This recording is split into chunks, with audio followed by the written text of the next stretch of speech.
Welcome to r/entitled people, where we share stories from your lives about people who think the rules don't apply to them, and they should get what they want. Thank you, friends, for subscribing to the channel, and for so many likes. And today we have 3 great stories, so subscribe, hit the like button, and let's begin. The first story. A woman falsely accuses OP of trespassing on her property, but OP was on their own land. The second story. They didn't want to raise my pay for 10 years. And when I quit, they were totally screwed. The third story. It makes no sense to try to hold on to power when the HOA no longer exists. The first story is, EM calls the cops on me for trespassing on my own land. Gets evicted. Cast. Me. Duh. EM. Typical entitled cow. Frank. Unlucky neighbor, the owner of EM's house and the father of EM's baby daddy. Grandfather. An 83-year-old farmer who takes no SH. Cops 1, 2, and 3. Backstory. For most of my life, I was raised by my grandfather. Nothing was wrong with my family life or anything. Just a few sets of circumstances that's a whole other story in itself. We live in a suburban area surrounded by woods, and he owns about 10 acres into the woods with the boundaries clearly marked by stone walls. One of these stone walls separated my grandfather's land from a cul-de-sac, and up until now we've had zero problems with any of them. In fact, my grandfather was usually more than happy to give permission to neighbors who politely asked him to use his land, given they had a good reason. One of these neighbors had asked my grandfather if he could to dump the sticks and leaves in his yard over the stone wall. My grandfather agreed, as he rarely uses that part of the property anyway. This will be important later. My grandfather is very healthy for his age and still strong as an ox. That being said, he has a few minor health issues, including vertigo spells, so I've been trying to help him around the yard more and more, as well as just to stay active outside away from crowds with this virus going around. Recently, I've started the project of cleaning up the underbrush around the wooded area. A large pine had fallen a few months before and almost hit one of the porches in the cul-de-sac.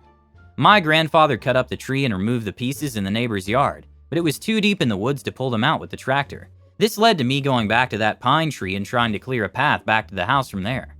I was behind the stone wall, cutting and pulling up saplings when I hear the glass door of the cul-de-sac house open, and an angry lady storming out onto the porch in a bathrobe. She was much younger than a typical Karen. I would say mid-20s. EM. What are you doing here? You can't be here. Me. Why not? EM. Because you're trespassing, dumb eh? You think you can just hang out in the woods behind my house with my kids inside? Get the F out of here before I call the cops. At this point, I'm just looking at her trying to figure out what to say. I mean, I get it. It can be a little weird seeing someone in the woods behind your house if you haven't seen them before. Me. Ma'am, I'm sorry if I scared you, but my family owns this part of the woods. I'm just cleaning up back here.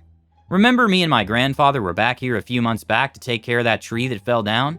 I just need to clear a path so we can get it out of here. At this point, I thought it was purely a misunderstanding.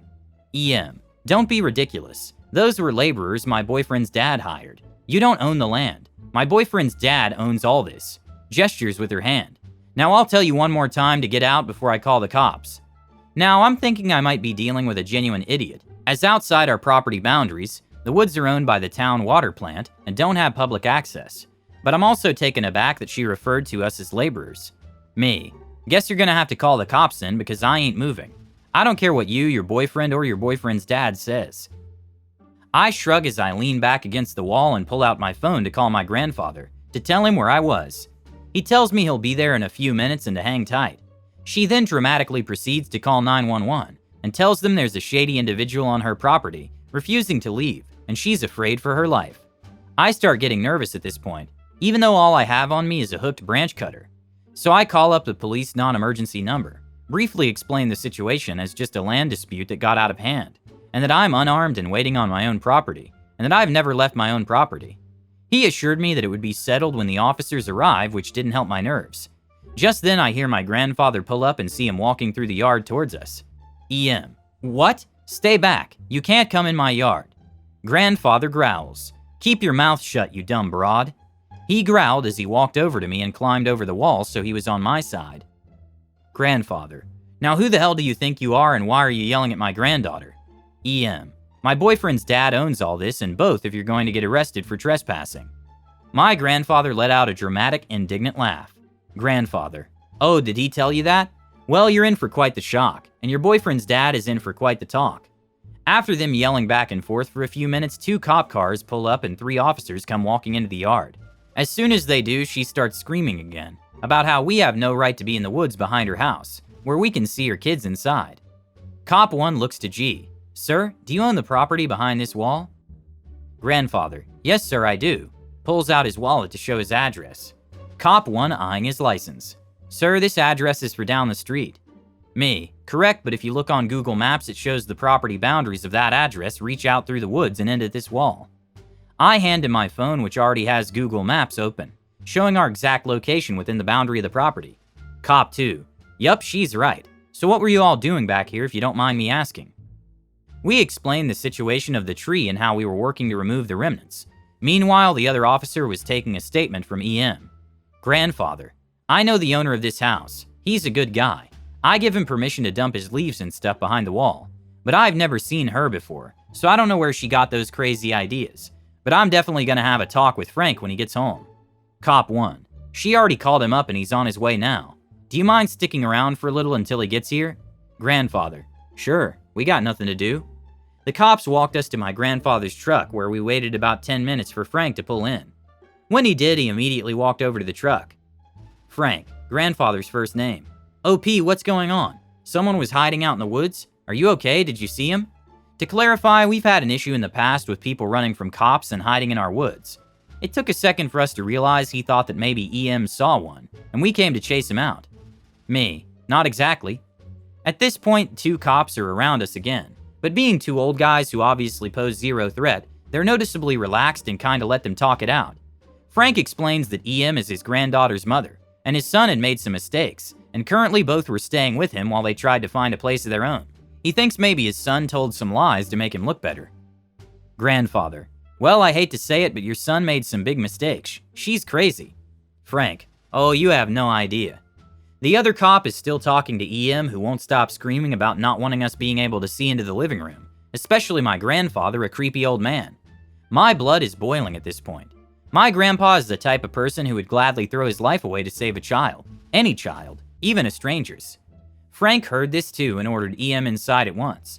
He told the cops he needed to have a talk with both her and his son about their living situation, but they might want to remain nearby in case she tries to call again for whatever reason. Me and my grandfather are given the clear to go, but leave our contact information. Found out later that week that EM was getting evicted for a number of reasons, with this little incident being the last straw. He's also filing for custody of his granddaughter because EM refuses to get a job, yet still has money for weed, yet keeps asking Frank for money to take care of his granddaughter. I have to say, your story had me laughing out loud. The image of an entitled EM trying to evict someone from their own land is just too ridiculous. And when your grandfather showed up and put her in her place, I couldn't help but cheer. It's hilarious how EM tried to make up her own rules about who owns the land, but didn't even bother to check the actual property boundaries. And her calling the cops on you, only to get evicted herself, is just perfect karma. It's too bad that some people can be so entitled and irrational, but at least you and your grandfather had the last laugh. Thanks for sharing your story, it made my day. The second story is, I quit my live-in work position and vacated within a week, giving my SH employer no time to exploit any more of my labor or train a replacement. I'm a live-in condo superintendent that's been working as a live-in super for 10 years, for a condo tower that was always a bit much for one person. This place has over 500 units, 4 parking levels, full amenities, very demanding residents, and only 1 super, no assistants. Ever since I started working there, I knew the place was understaffed, but I took it knowing I needed the job. Over the years, I've been denied raises, have only received 1 increase in 10 years. I keep getting the "there's no money" excuse, while I witness the corruption and money laundering going on through management. The pandemic really put things into perspective when my workload increased 50%, when most people started working from home.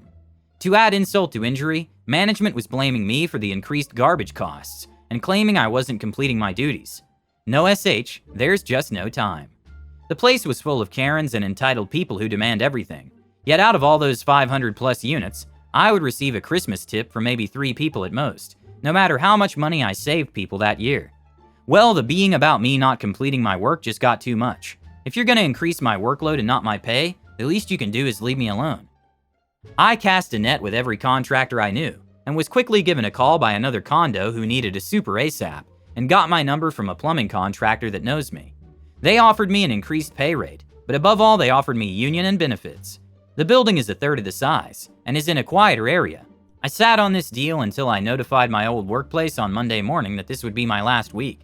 They were frantic, as they are very disorganized and rely on me knowing the answers to most issues. Management has no clue even what days garbage pickups are. They begged me to stay, saying I was crucial to the place running properly, yet they rejected my demand of matching the other building's offer plus 15%. So I guess I'm crucial to their operation, but not enough to compensate. I moved out on the Friday and have received dozens of calls and messages from my old workplace, asking questions and pleading for help. All messages I've ignored. This old place is charging $700 plus in monthly fees to 500 units, but apparently giving me a raise is too costly. Yet the building with a third of that can give me a decent offer. Last I heard from a coworker, the new super can't even speak English, has no experience, etc. To add insult to injury, they were shocked to learn that I owned all the tools and they own none, so they're pretty screwed. Haha, look who's laughing now, Mr. SH Employer. Your former live-in worker didn't just quit, he left you high and dry without notice, making it impossible for you to exploit his labor any longer. Maybe next time you'll think twice before denying your employee a well-deserved raise. Good riddance. And the last story is, what better way to say FHOA than to dissolve it entirely, right? So a handful of years back, a family friend used to live in an HOA. 1 month the board sent a notice around that they had voted, without any resident input, to update the aesthetics of the neighborhood, and required all street-facing walls to be repainted one of the 3 colors that they had chosen. Naturally, the residents were incensed that their dues would be used for what amounted to a demonstration of power and a vanity project. The HOA claimed the move fell under their authority to preserve the upkeep and maintenance of the neighborhood. However, while actually reading the bylaws to see if the board had the authority to enforce such renovations, one of her neighbors noticed that the HOA could be dissolved if the motion was brought, seconded, and approved by some fraction. Let's go with 2/3, majority vote of all the residents. Fast forward to next month. Virtually all the residents attended, which made the board uneasy because meetings were typically only attended by a handful of people who had specific items of interest they wanted to be present for.